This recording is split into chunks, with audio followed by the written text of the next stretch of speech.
Okay, good evening, everyone. I believe that we are live. My name is Dr. Allison Smith. I am the Civic Engagement Coordinator for the Virginia Opera, and I am very excited to talk to you tonight about Loving Beat Virginia. This is our finale for our 50th anniversary season, and it is a co-commission with the Richmond Symphony. I'll just start off very briefly with talking about a little bit of what this opera is about. So this opera covers the 1967 Supreme Court case, Loving v. Virginia, and that is the case that legalized interracial marriage in the US. And it follows the couple at the center of this case, Mildred and Richard Loving. So I'll give you a little bit of an overview just to start with about what I'm going to cover in this lecture. So first, we're going to talk about some details about the creative team behind Loving v. Virginia, as well as the process, the creative process, getting it written, getting it commissioned. A little bit more about the history of the Loving v. Virginia court case, and then we'll end up with some a close look up at the opera itself. So we'll get to listen to some music. So that'll be a pretty exciting part. The photos I have shared on the screen for you, and by the way, we are live, so if you have any audio or visual issues, just do drop a comment wherever you're watching. I'll be able to see it. So we do have some photos here on your screen. So on this top left photo, what we have is our final orchestral workshop for Loving v. Virginia. So this is at the Dominion Energy Center in Richmond.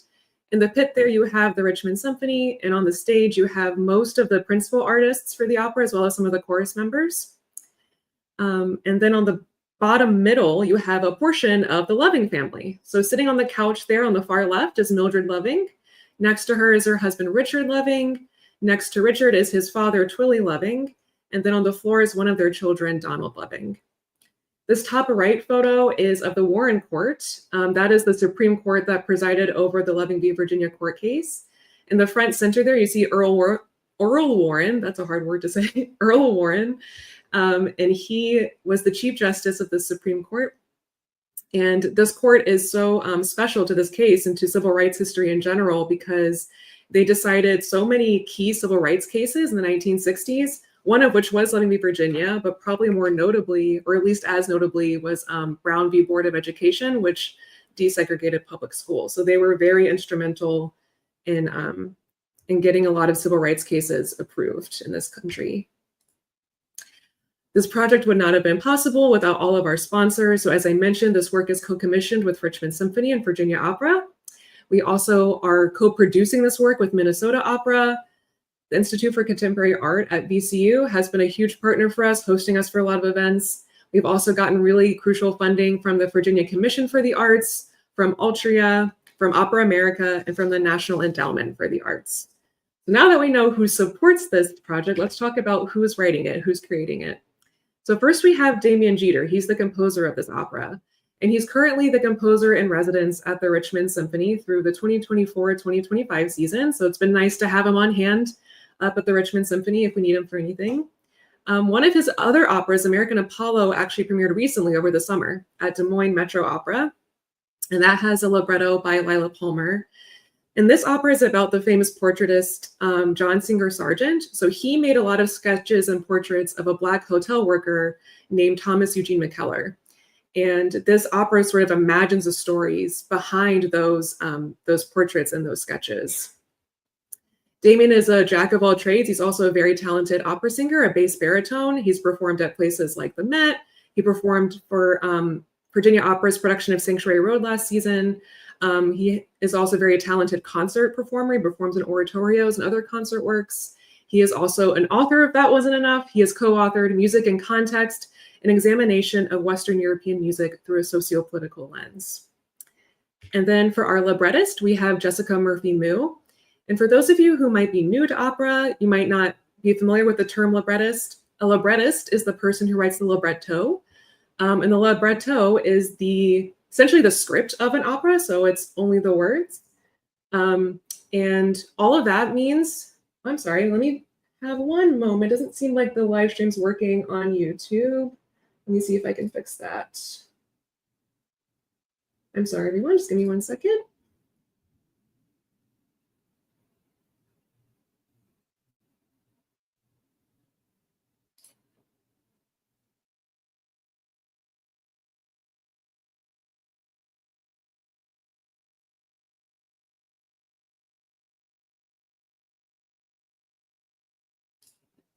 Okay, I hope it's working on YouTube. I don't see the issue. When I open YouTube, it seemed fine. So do let me know if it's not working. Is someone, okay, so someone else says it is working for them. Okay, so I hope John please finds his way because it seems like everyone is working. So I apologize for that interruption.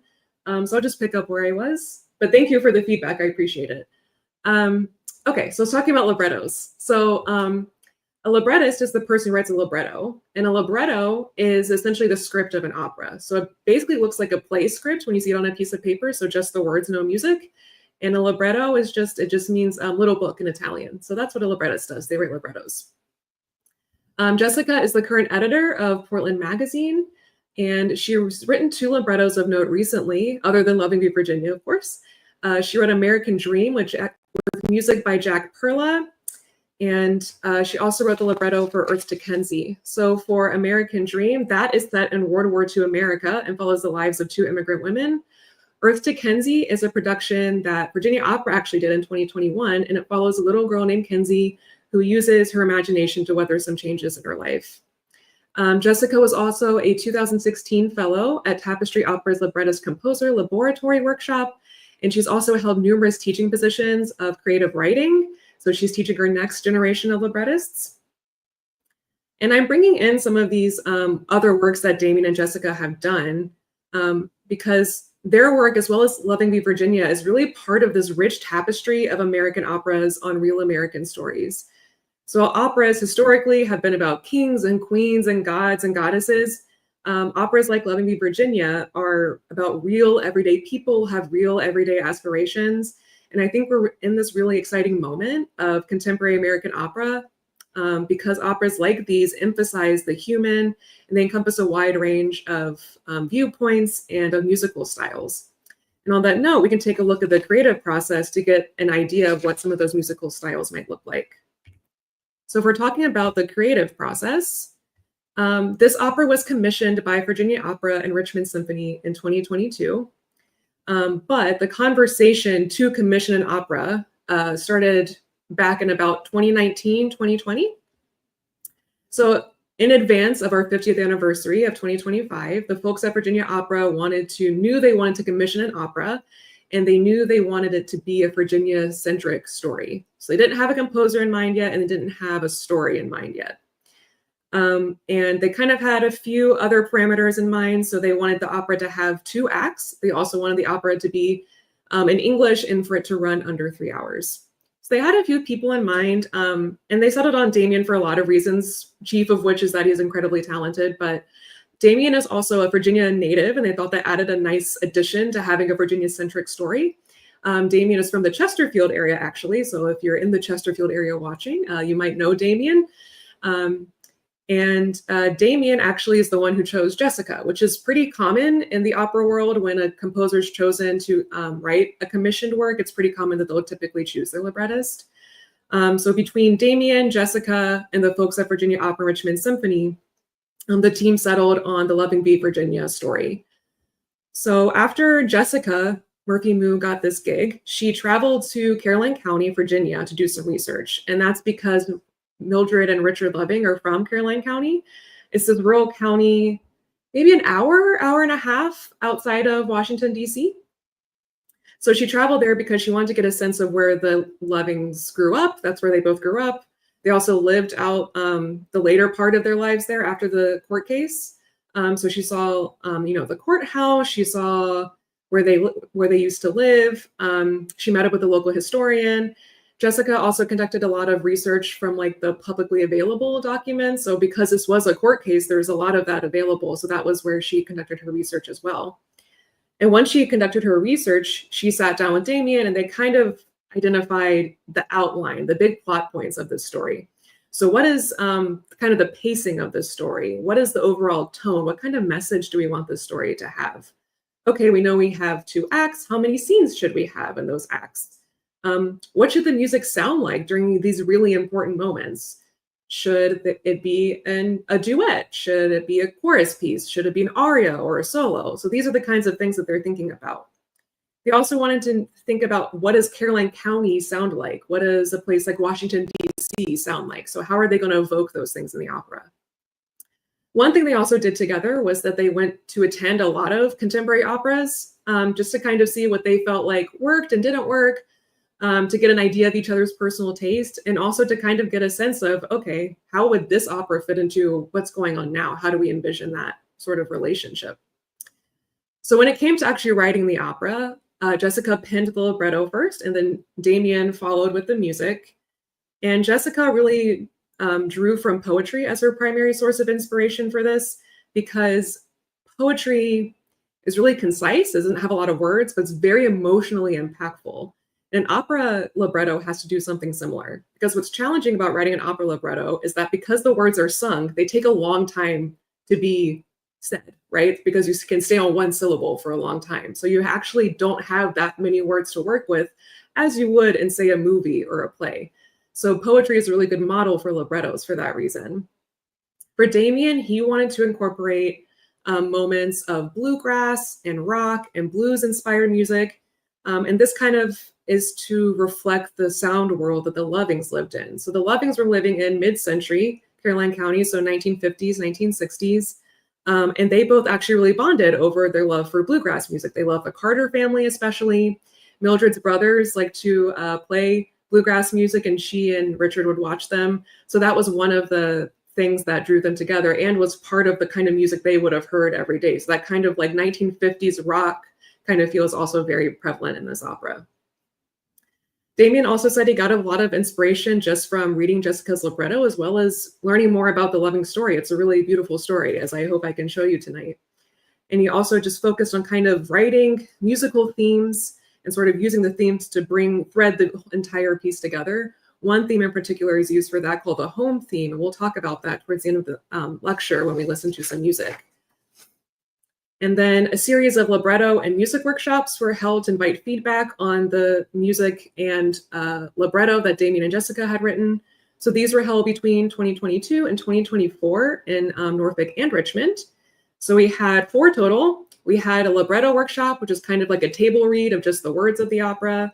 We had 2 piano vocal workshops, so one for Act 1 and one for Act 2. That just means that the words and the music are written, but it was just the voices were accompanied with a piano instead of with the entire orchestra. And then we had the final orchestral workshop, which was all the voices and the full orchestra for the music. So now that we know more about who is behind the creative process, let's meet the rest of the team. So we've met Damien and Jessica. Let's meet Adam Turner. He's our artistic director for Virginia Opera. He also will be conducting this piece. Denise Graves Montgomery is the stage director.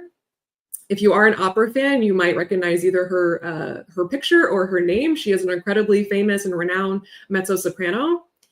Mikiko Suzuki McAdams is the set designer. Jessica John is the costume designer. Xavier Pierce is the lighting designer. And Liz Montgomery Craig is our choreographer.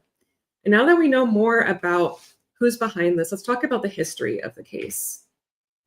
And I want to start with learning more about who Mildred and Richard were as people before we kind of get into their case. So as I mentioned, they were both born and raised in Caroline County, Virginia.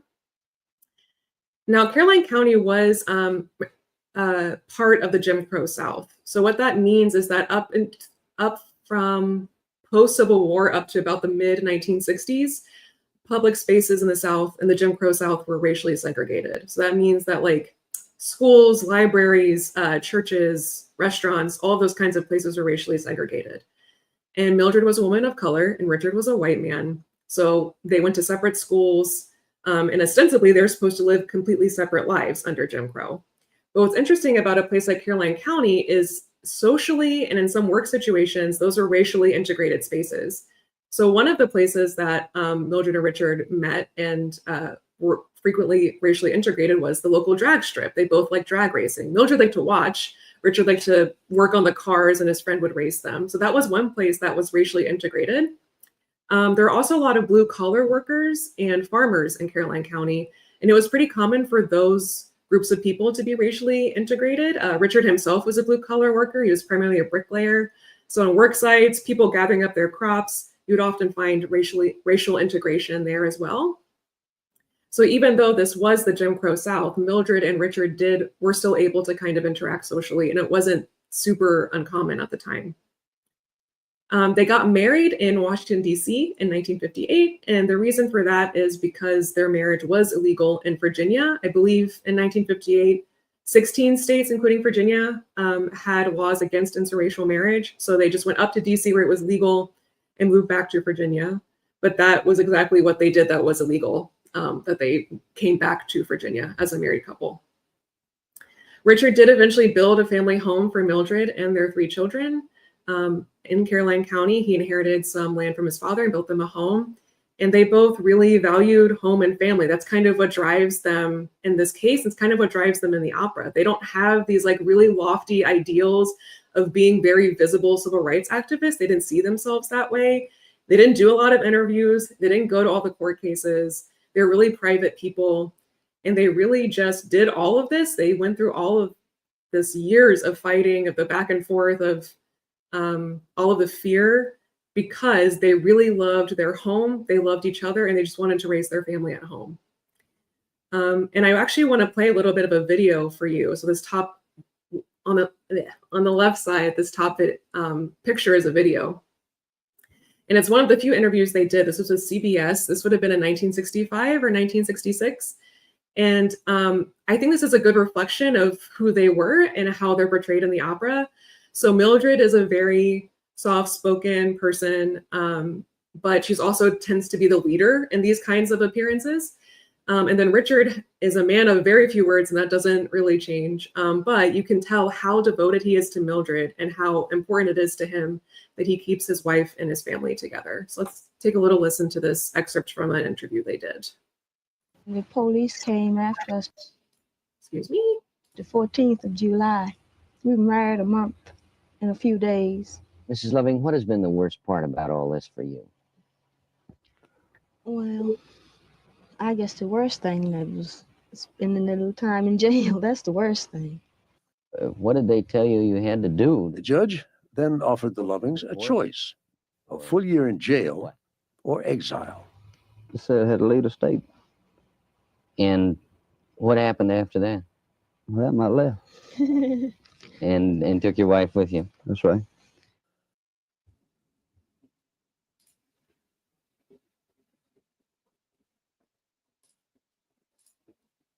So now that we've met Mildred or Richard, we can kind of talk about the case that they were embroiled in.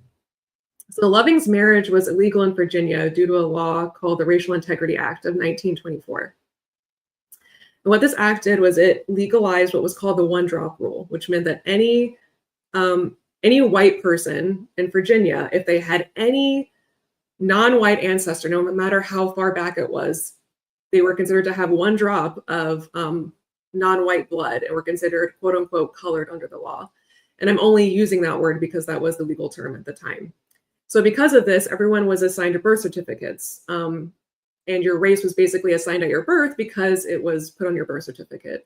So Mildred said colored and Richards said white. So when they presented these, when they were applying for their marriage license, that kind of caused an issue. As Mildred mentioned, they were arrested in the middle of the night. So this was about a month after they got married in 1958. They went back to Mildred's parents' house to live while Richard built their home for them. The police burst into their home at about 2 a.m.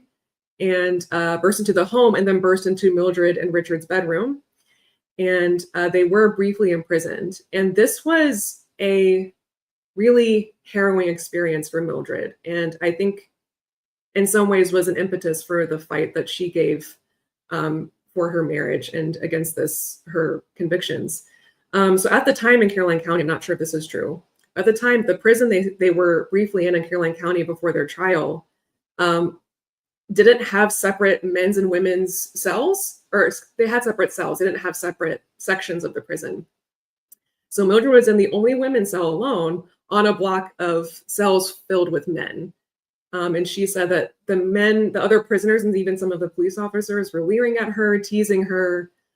She was also only maybe 18 or 19 at this time. She was pregnant and she had a child at home.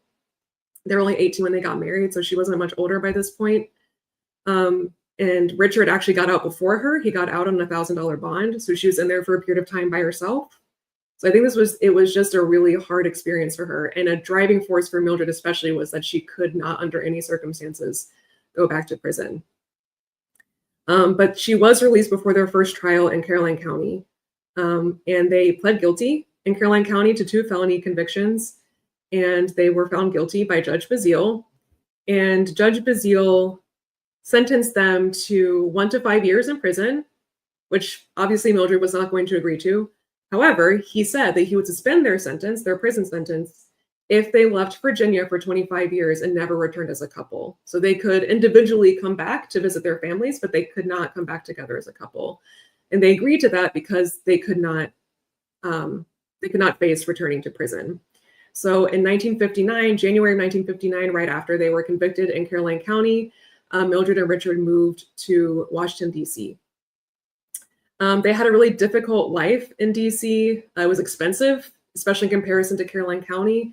They had some family up there, Mildred did, but they didn't have the same family connections they had in Caroline County. I mean, Richard's parents lived there, Mildred's parents lived there, and they really liked the idea of raising their kids around their grandparents, those kinds of things. And those weren't connections that they had in Washington, D.C.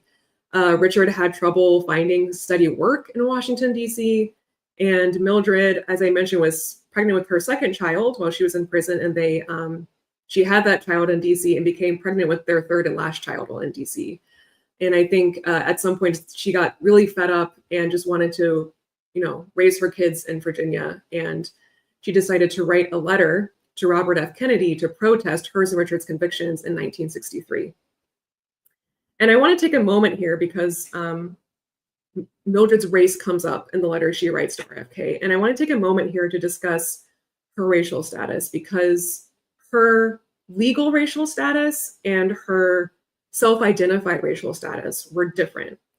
And I want to make space for Mildred's right to self-determination. I think it's an important space to leave for her. So as I mentioned, her birth certificate said that she was colored. So legally, she was a Black person. And it was on that basis that she and Richard were convicted of felonies. White and Black people could not be married. However, on her marriage license application, and also in the interview she did later in life after this case was settled, she said that she was Indigenous and that she had no Black ancestry. And she claimed that she was Rappahannock Indian.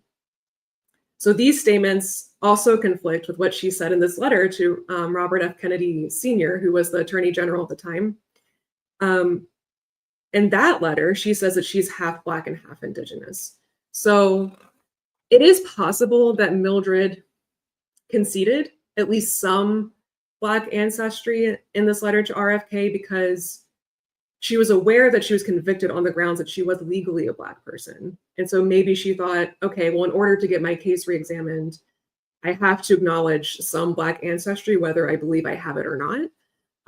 But I think what's striking here is that even in that moment, Mildred still insists on her Indigenous heritage. There's not a moment where she rejects that completely. And this really speaks to Mildred's character because although she was very soft-spoken, she also had this way of always standing up for herself, and she always practiced her right to define herself, even in these really challenging circumstances. And it's that kind of constitution that really takes her through this battle. So RFK did eventually reply to their letter, but he said he couldn't help them. Instead, he suggested that they write to the American Civil Liberties Union, or the ACLU, which she did. And they assigned 2 attorneys, Bernard Cohen and Philip Hirschkopf. These attorneys basically argued that the Lovings convictions were in violation of the 14th Amendment of the US Constitution, particularly the Equal Protection Clause. And they were kind of an interesting team. So Bernard Cohen was fresh out of law school. He was very green and very sort of like nervous, but also amazed that this case that he was given seemed to have a direct line to the Supreme Court. Philip was a little bit more seasoned. He had done civil rights cases before. He did some work down in Danville, Virginia, and defending some civil rights protesters who were imprisoned without their due process. So they were kind of an interesting team in that way, but they obviously made a very good argument because here we are. This was a successful case. So, and also in interviews, Philip was kind of talking about, Philip Hirschkopf talks about Mildred and Richard, and he kind of confirms what we've seen and what will also be confirmed in the opera, that Richard didn't really talk much. Mildred did most of the talking, and Richard was just kind of, he was very supportive of Mildred. He didn't do a lot of the talking.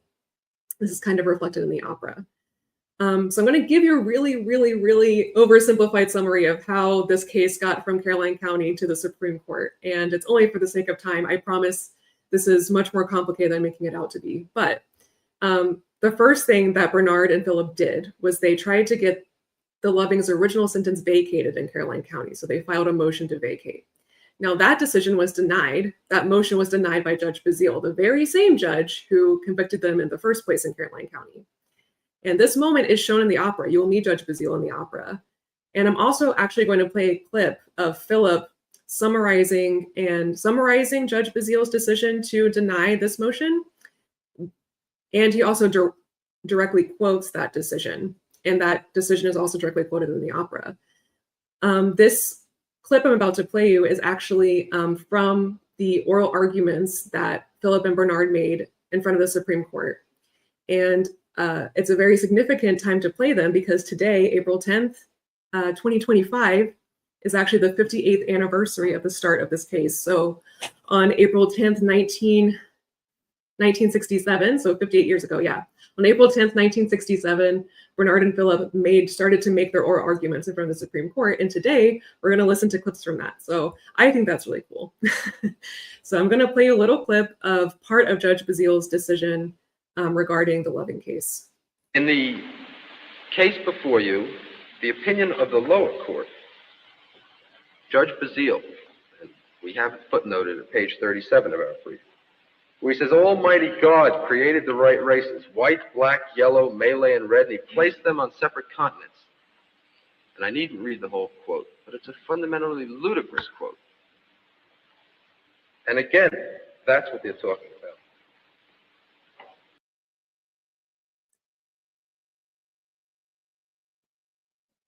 So I'm also going to play just kind of summaries from Bernard and Philip about their arguments and what they thought about the case. I'm also going to play a little bit of the other side of the argument, just so you can kind of get an idea of the kind of ideology that Richard and Mildred were up against. So in this first clip, we'll hear Philip talking about what he calls the odious laws. You'll hear that reference in the opera too. Jessica, one of the really interesting things she did is she drew inspiration from the court transcripts. She doesn't have a lot of direct quotes because it is still legalese, so it's a little bit dry, but she did draw a lot of inspiration from these. So hear that reference to odious laws referenced in the opera as well. In this clip, Philip essentially argues that these laws that the Lovings are convicted of are leftover slavery laws. It's a way to keep Black people at a lower social status. So that's his argument here. You have before you today what we consider the most odious of the segregation laws and the slavery laws. And our view of this law, and we hope to clearly show, is that this is slavery law. In this next clip, I'll play you a little bit of Robert McIlwain's argument. Now, Robert McIlwain was the Virginia Attorney General at the time, so he was arguing on the side of Virginia, so essentially arguing against the Lovings and in favor of banning interracial marriage in Virginia. And the argument he makes here is essentially a scientific one. And he also argues that children of intermarried parents that they suffer from having intermarried parents. So I'll just let that speak for itself here, but I just want to give you an idea of what the kind of thought process was behind these laws in Virginia. It is clear from the most recent available evidence on the psychosociological aspect of this question that intermarried families are subjected to much greater pressures and problems than are those of the intramarried, and that the state's prohibition of interracial marriage for this reason stands on the same footing as the prohibition of polygamous marriage or incestuous marriage, or the proscription of minimum ages at which people may marry, and the prevention of the marriage of people who are mentally incompetent. And also arguing on behalf of children is Bernard Cohen. So he kind of brings up that the kids of interracial marriages do deserve rights. They deserve the right to inheritance. They deserve the right to social security and all of those things that they would not get if their parents weren't legally married. Lovings have the right to go to sleep at night, knowing that should they not awake in the morning, their children would have the right to inherit from them under intestacy. They have the right to be secure in knowing that if they go to sleep and do not wake in the morning, that one of them, a survivor of them, has the right to Social Security benefits. So the Lovings, I think, as I mentioned before, didn't actually attend this court case.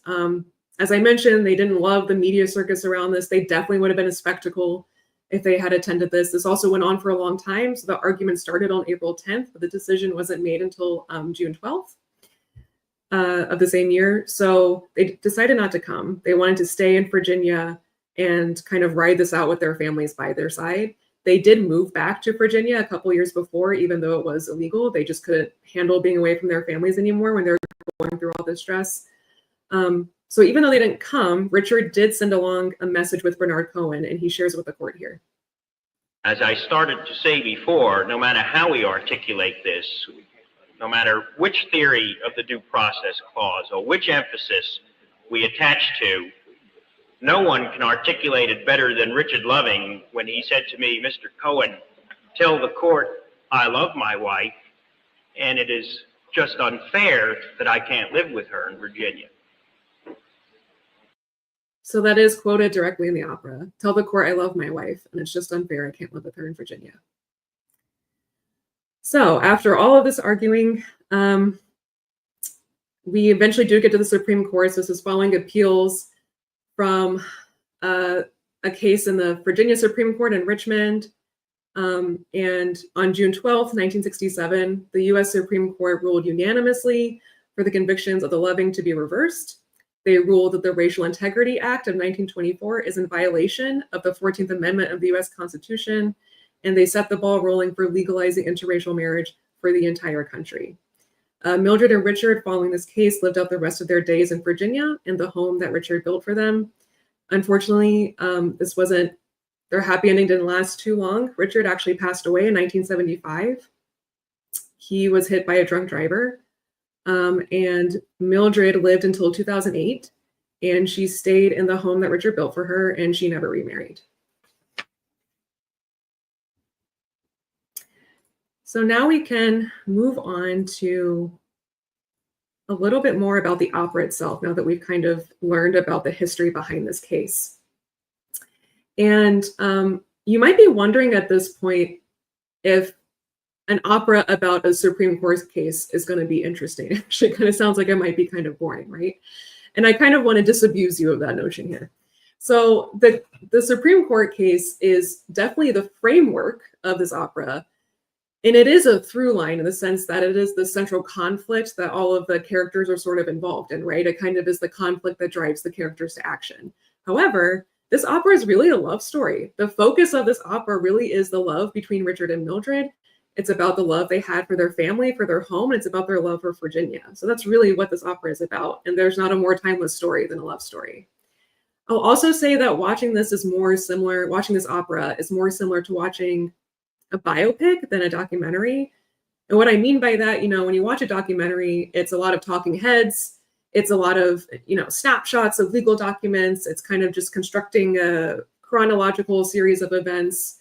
And there's not a lot of drama really happening, right? So this is more similar to a biopic in the sense that this is a fictionalized, dramatic narrative with a beginning, a middle, and an end, and the characters are really fleshed out.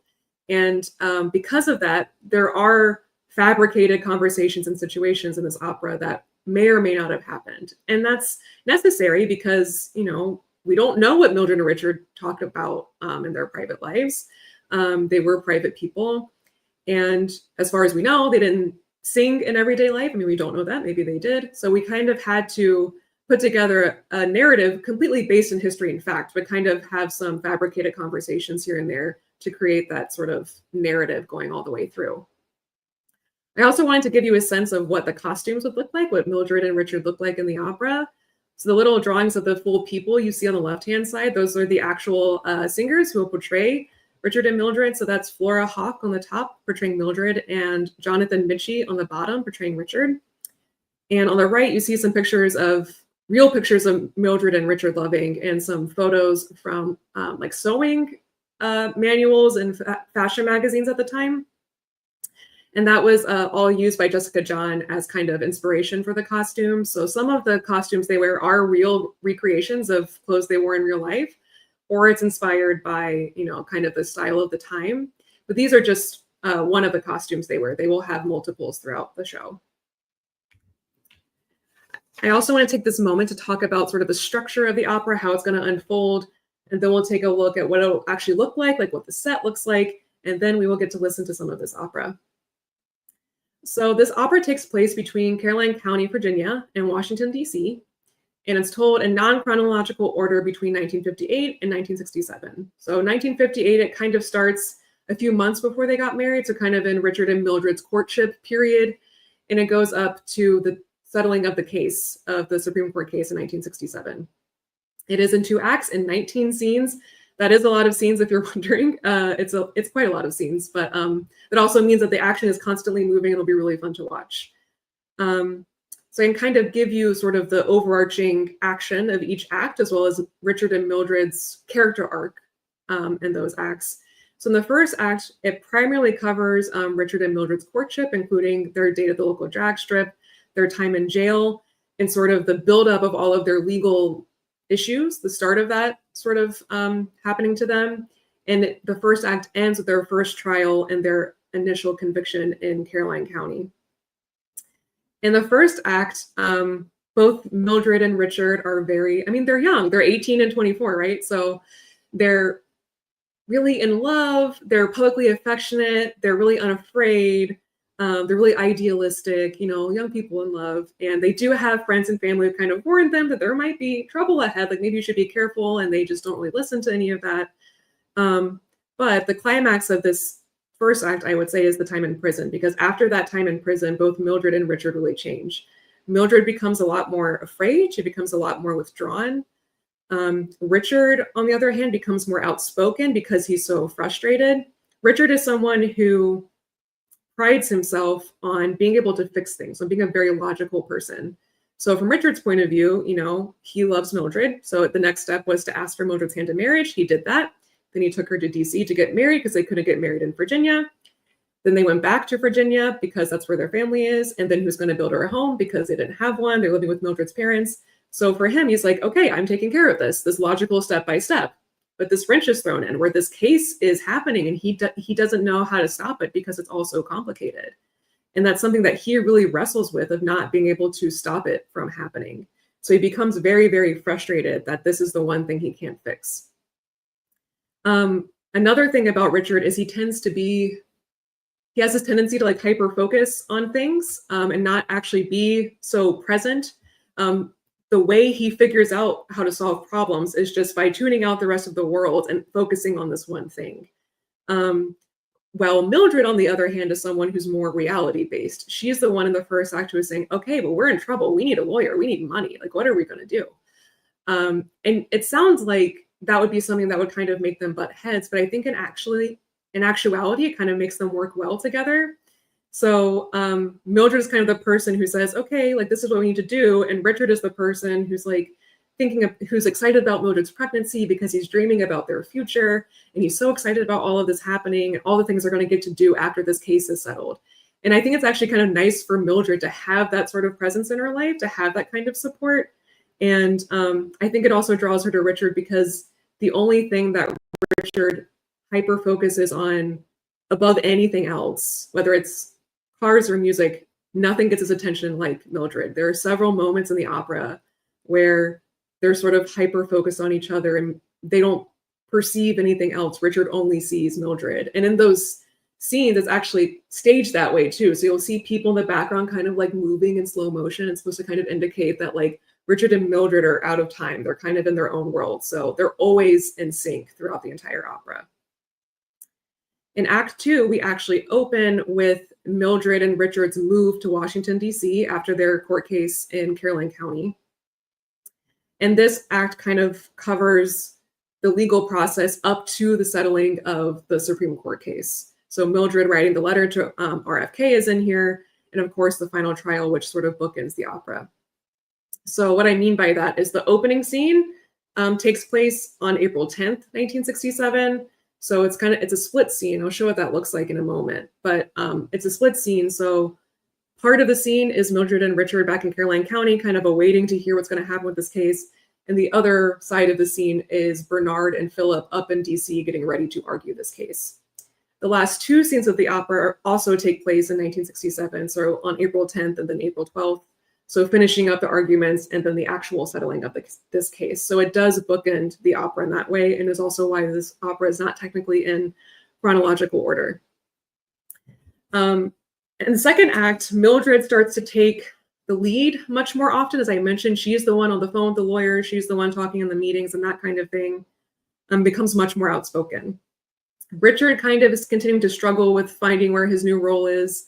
And he really settles in beautifully to this supportive role with Mildred. He supports everything that she does without question. You want to move back to Virginia? We'll move back to Virginia. You want to write a letter to the ACLU, to RFK? Yes, let's do it. He just becomes really supportive of her. And she really, I don't think she could have done all of this without Richard's support. So that's kind of how they evolve over the course of the opera. And I want to actually introduce you to the rest of the characters. I think we've learned a lot about Mildred and Richard. So let's talk a little bit about the other characters that you'll meet. This is quite a large principal cast, so I wanted to make sure to cover everyone. So as I mentioned, we have Flora Hawk and Jonathan Mitchie playing Mildred and Richard Loving. Then Troy Cook and Christian Sanders are playing the attorneys, Bernard Cohen and Philip Hirschkopf. Benjamin Worley is playing Sheriff Brooks, who is the sheriff in Caroline County who arrests the Lovings. He also plays Judge Bazile, who originally sentenced them in Caroline County. And for those of you maybe unfamiliar with opera or theater, this is called role doubling, when someone plays more than one role. It is pretty common, especially if both the roles are relatively small, because that person has time to, change costumes and all that kind of stuff in between. Adam Richardson plays Raymond Green, who is one of Richard's friends. Tisha Kwarteng plays Annette Bird, who is Mildred's cousin. Philip Bullock and Melody Wilson play Mildred's parents, the Oliver Jake Jeter and Musial Bird Jeter. Alyssa Anderson plays Lola Allen Loving, Richard's mother. And then Chase Sanders and Robert Wesley Mason are the alternative cast. So they will play Mildred and Richard on the May 10th performance. So that's the Saturday performance in Richmond. We also will have a chorus present during this opera. So the chorus members will play like journalists, other people at the drag race, other prisoners, just general passersby, things like that. They play a lot of different roles. We also have something called the law chorus, which is sort of this like omniscient, omnipresent voice of the law that sort of follows Mildred and Richard throughout this opera. So what I have before you here are two shots of two scenes, and then we also have some costumes in the front. And let's give you an idea of what this opera looks like. So these are actually pictures of miniatures. So when people make opera sets, they make miniatures, like kind of fits in a shoebox, and they make little people and little sets so that people, the director, can kind of move them around and decide where they want to go. So it is kind of cool. If you work in an opera house like me, there's a bunch of these just kind of all over the place, and you feel like a giant. It's pretty cool. But anyway, so back to this. What we have on the left here is the very last scene, actually. So that's Mildred and Richard standing in front of that screen. And that is a painted backdrop of sort of the rural setting intended to set Caroline County. You'll see the use of painted backdrops a couple of times in the opera. There's also one that sort of portrays Washington, D.C. And on the right side here, I wanted to give an example of what the stage split might look like. So in one of those scenes where I talk about that the action is simultaneously happening in Caroline County and in Washington, D.C. So on the left-hand side here, you kind of see what looks like living room furniture, the sort of lounge chair and a nightstand or an end table.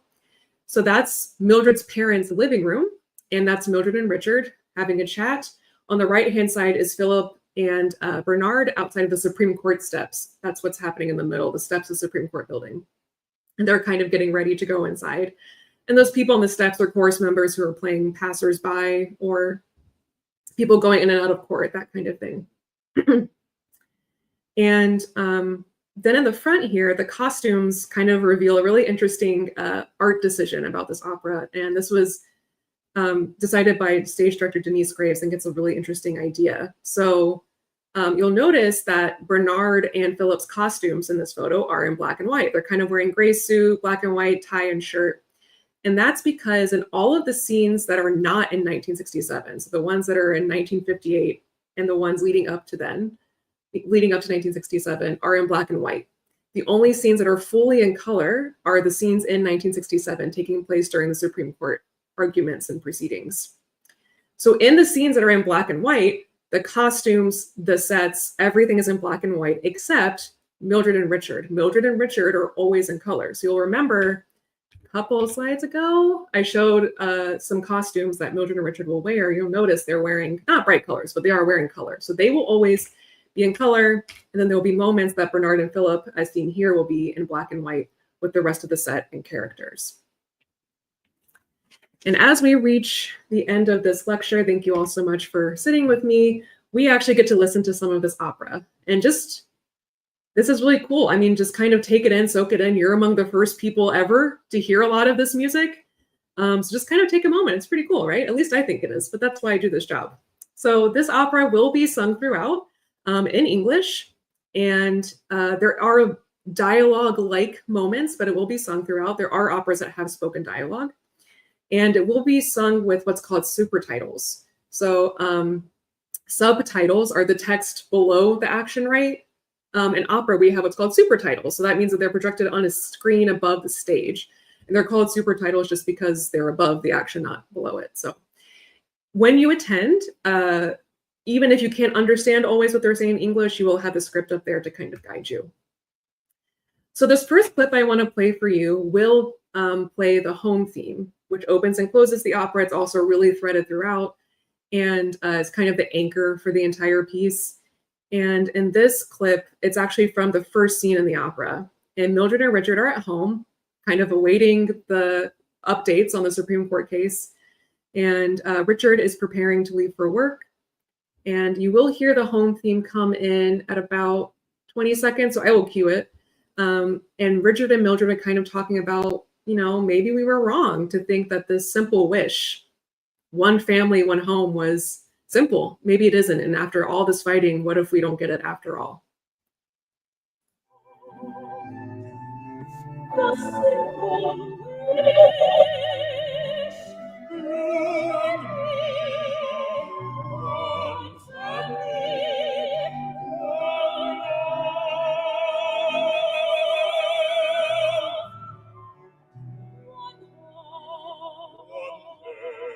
Amazing.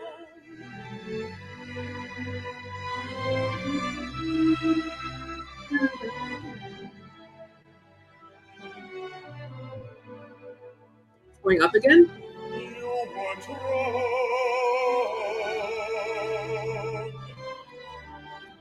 It's time for me to go.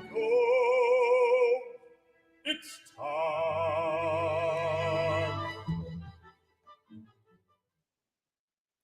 Another role of music in opera is to kind of set different scenes, right? So there's a setting that there's music that kind of describes court scenes. There's also music that describes the country or Caroline County, as well as the city or Washington, D.C. So I want to give you an idea of what the music sounds like during court scenes. So one thing is that you'll hear a judge's gavel, like banking on a hard surface. So that will kind of cue you into a court scene. The music piece of it is kind of this like really frenetic, like bum bum bum bum bum bum bum bum bum bum. And it's kind of intended to set up that kind of chaos, right? I mean, when you think about a courthouse, there's people going all kinds of different directions. You hear gavels, you hear fighting maybe. There's just a lot kind of going on. And the music is kind of intended to evoke that sort of, you know, anxiety. So in this scene is also, this clip is also towards the beginning of the opera. This is when Bernard and Philip are outside of the US Supreme Court building, and they're kind of trying to psych themselves up to go inside and really reminding themselves why they're doing this in the first place.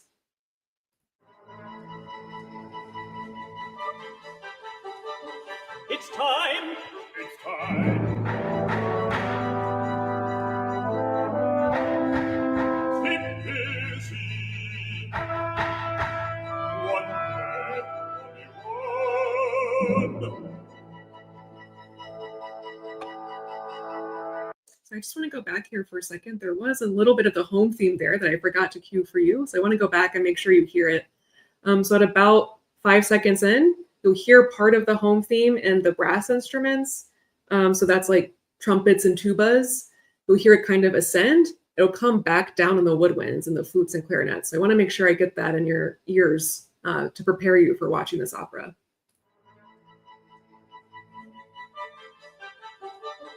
It's time. It's time. Keep busy.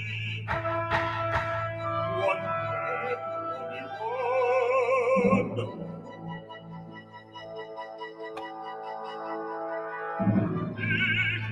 justice under the law.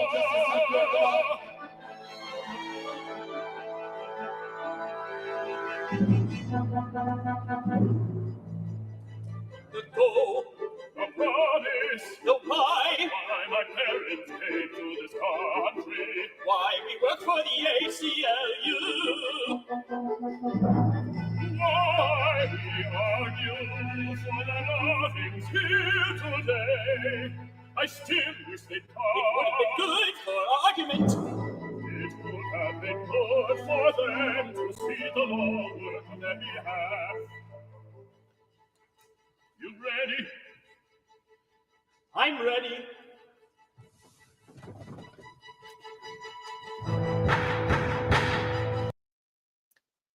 In this next clip I have for you, at the beginning of it, you'll hear the tail end of Mildred writing her letter to the ACLU. So you'll hear her saying, "Yours truly, Mr. and Mrs. Richard Loving." And then you'll hear Bernard opening that same letter and reading it in his law office in Washington, D.C. Now, in this clip, you'll also hear what sounds like the court music, and that's intentional. So one really cool thing that music does in opera as well is that it will evoke a certain scene, even if the opera isn't taking place in that particular scene. So in this case, we're not actually in a court building. We're in Mildred's apartment, and then we're in Bernard's law office. That's kind of intended to show that that sort of court case, all of that is going on in the background, in the back of everyone's minds, even while they're somewhere else. So you'll hear that music kind of start to creep in as Bernard is reading this letter.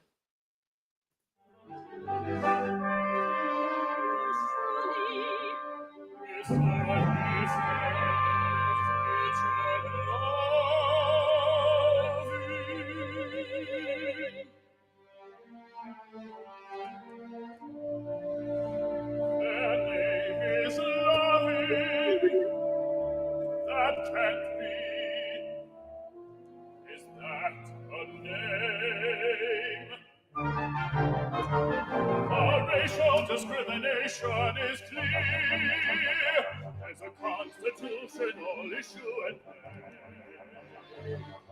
this could go to the U.S. Supreme Court. A straight line, I can see it now. Loving versus Virginia, so beautiful.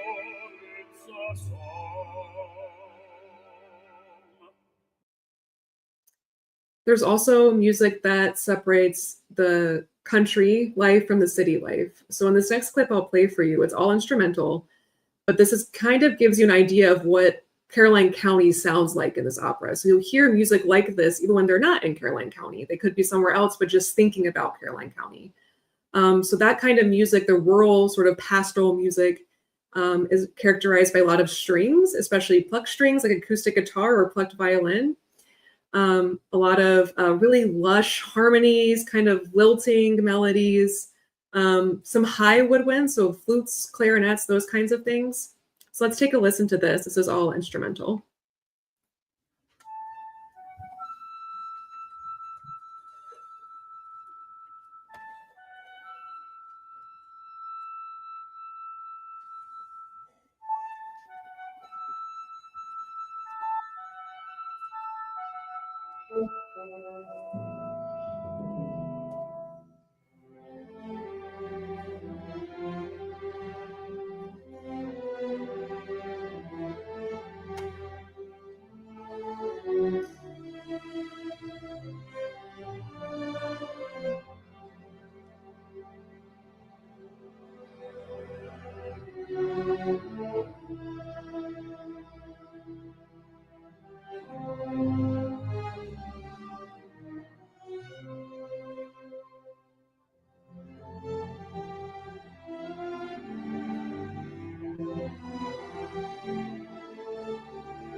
Yes, thank you, Carolyn Pitts. I agree, it's very beautiful. You know, it's funny, I did an interview with Damien in preparation for this and a few other things, and the composer, Damien Jeter, and he said that sometimes he gets the comment that he sounds like Aaron Copland, and for those of you who know what Aaron Copland sounds like, this clip I just played for you really sounds like Aaron Copland, but Damien says he is, quote, not mad about it when people compare him to Aaron Copland. So yes, he is aware.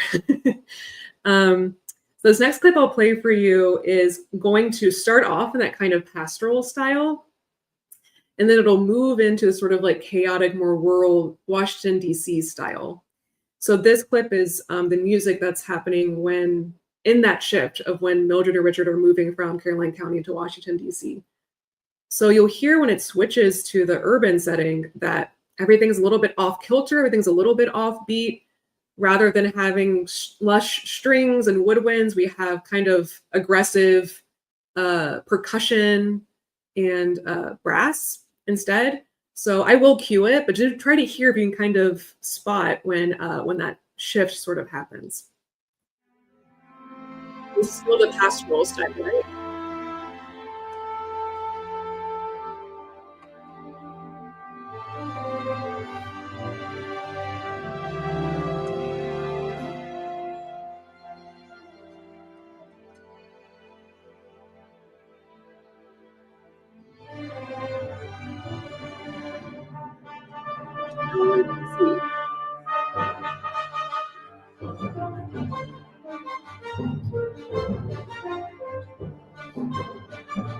Off filter, quite full.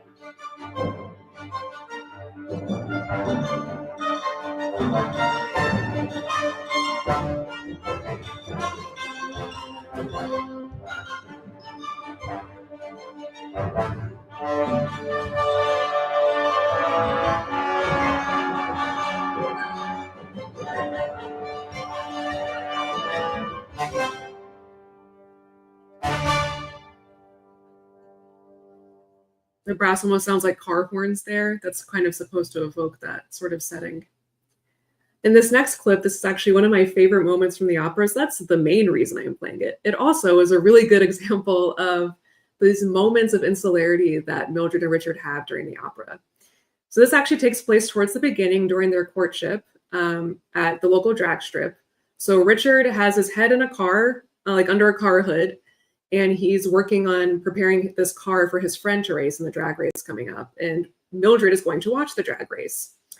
And Richard has no idea Mildred is there, but Mildred is sort of singing about how she's so appreciative that Richard really sees her. He hears her. He wants to know what she thinks because everyone has all these opinions of her. They're always trying to tell her what to do. And she just really appreciates that Richard wants to know what she thinks. This happens a lot in opera. For some reason, people sing their internal thoughts out loud and no one can hear their internal thoughts, even though they're being sung out loud. That happens a lot in opera and what's called an aria. So while Mildred is singing this, Richard doesn't know she's here. Then we'll hear Richard kind of talk about how much he loves logic, focusing on a problem, fixing a problem. So we get that piece of Richard's character. And then he kind of comes up from the car hood, he sees Mildred, and that's all he sees, and the whole world stops. So let's listen to first Mildred sing her piece of this duet.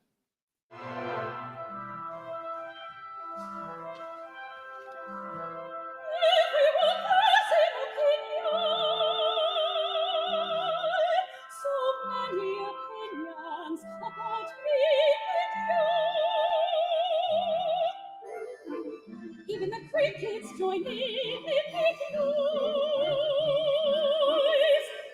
Everyone can say what's best for me, except for you. You ask me what I think is best for me. In your funny way, focus on one thing at a time. When you look at me, everything else falls away.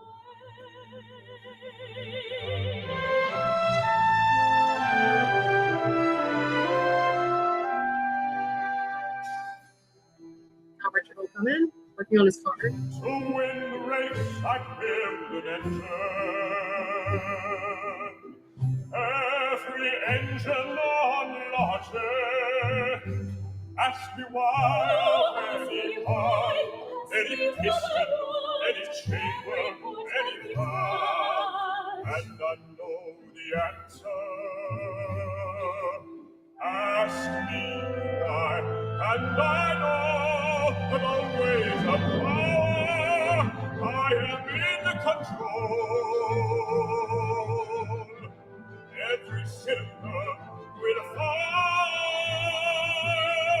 Sweet victory will come. I know the engine's power, a thing of beauty. And that word beauty is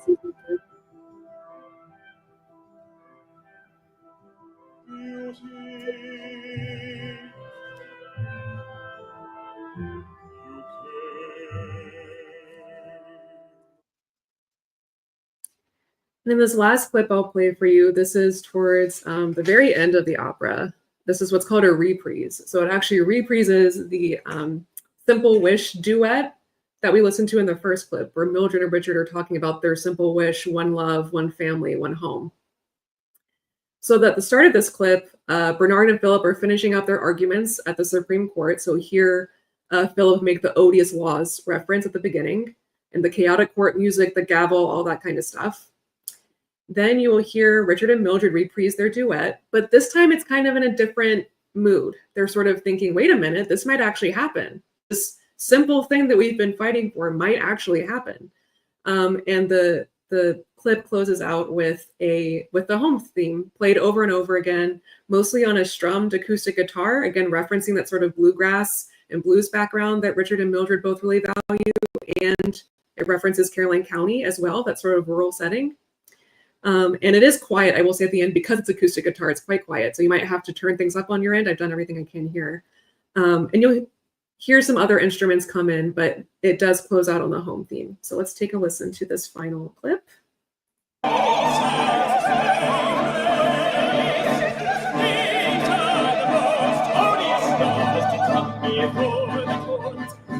Thank you, your honors.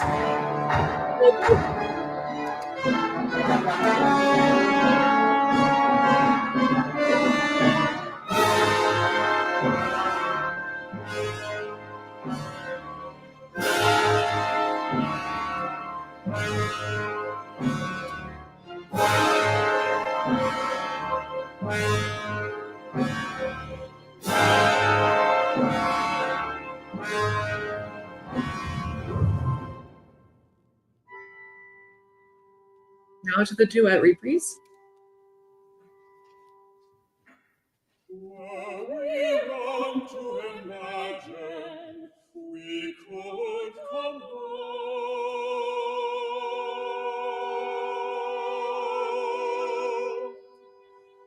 A simple wish, you and me, one family, one love, one home. You and me, one family, one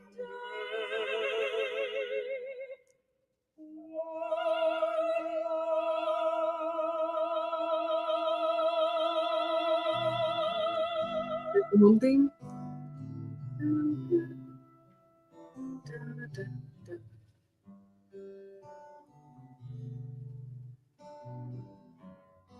There it goes up again.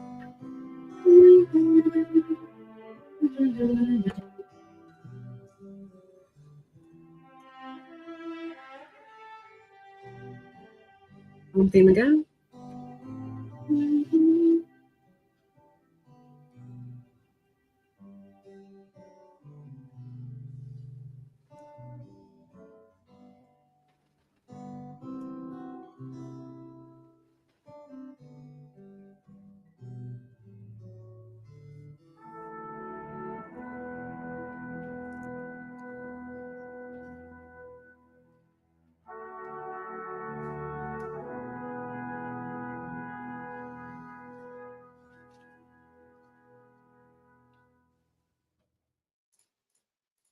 I want to thank all of you sincerely for joining me this evening. I really appreciate you taking the time to learn more about our world premiere, Loving v. Virginia.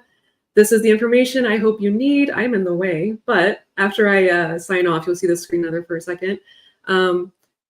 This will give you the information for where you can buy tickets and when you can buy tickets. So we do perform in Norfolk, Fairfax, and Richmond. And thank you again. It was a real pleasure speaking with all of you this evening.